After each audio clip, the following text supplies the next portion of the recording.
Welcome back to Instagram versus reality, a segment on the channel where we call our bad Photoshop practices and impossible beauty standards with science or just basic common sense. As always, these videos are intended to be informative and are not aimed to target or slander anyone's brand. This week's submissions are from r/Instagram reality.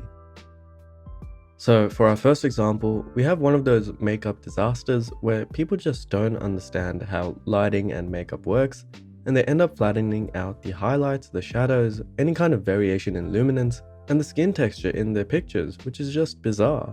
Now you can see in these example images that even though they do have a lot of makeup on, you can still see the imperfections on their skin. There's a lot of contrast between the highlights and the shadows, and it doesn't just disappear because they're wearing makeup. You can notice in all three of these examples that the skin details are maintained, and that's how makeup should actually be represented in images. It enhances your features and hides some minor imperfections, but not as much as it does on this example.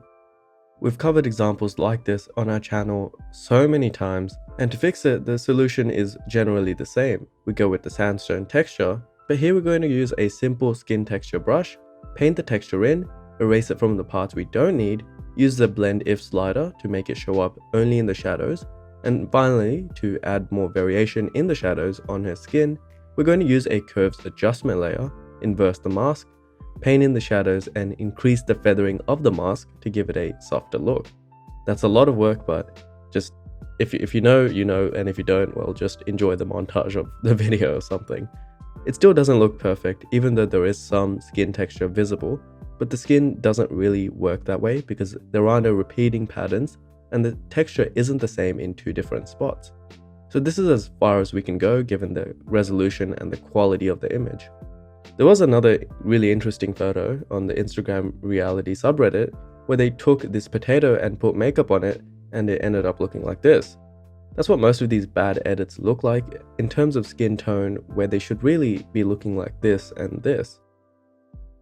Moving on to our next example, it's beyond ridiculous. It's another picture that's similar to the one in our last episode, where this guy just went up and changed his race and gave himself a sharp Adobe beard.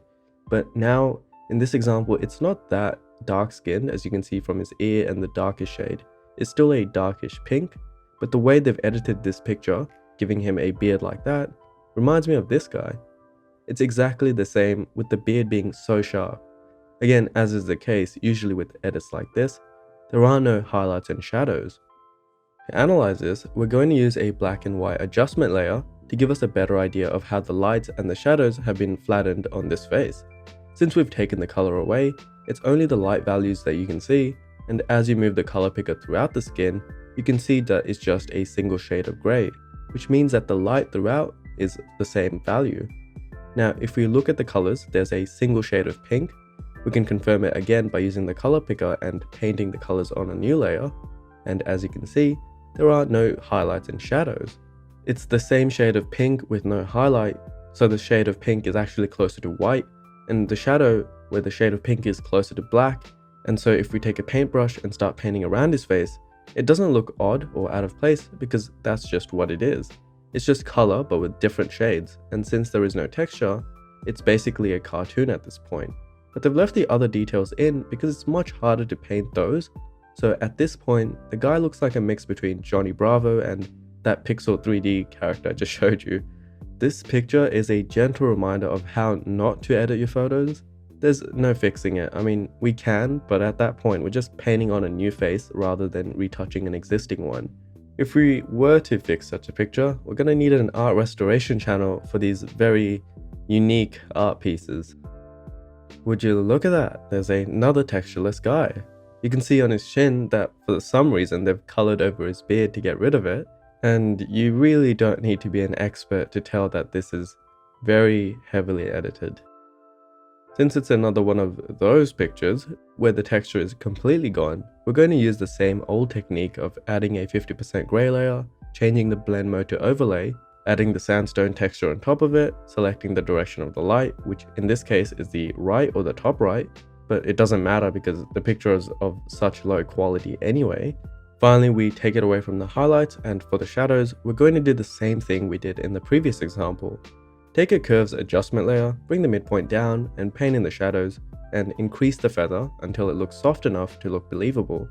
Now, it's not perfect, as is the case with low-res pictures like this, but it's a lot better than the original. Is it pronounced Shein? Shine? I'll never know. Here we have one of those weird product photoshops where companies like Shein, as we've shown in one of our previous episodes, either photoshop the models or the clothes on top of the model completely, and they never do a good job for whatever reason.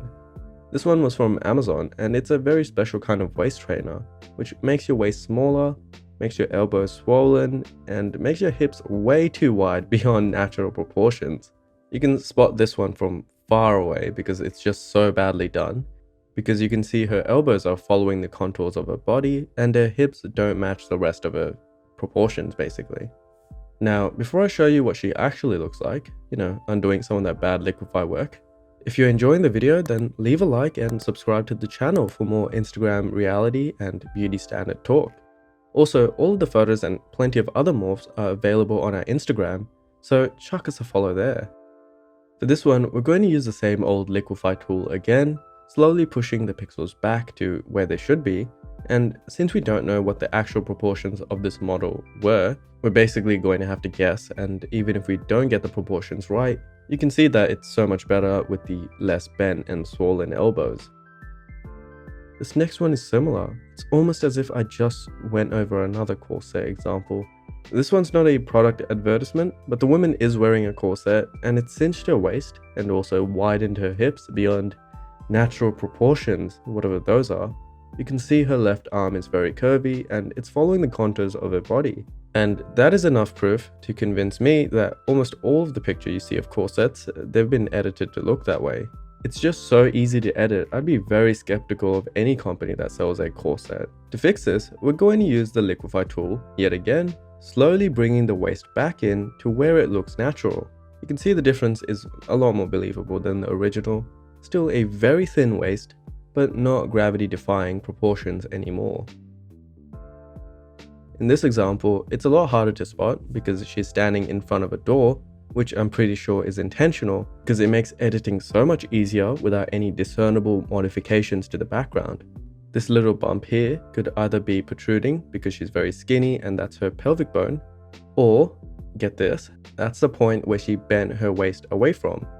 As we've mentioned before, when you see a questionable image like this, you have to start to suspect everything in the picture.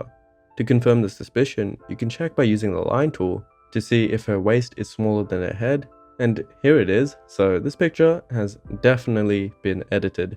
Your Honor, I rest my case.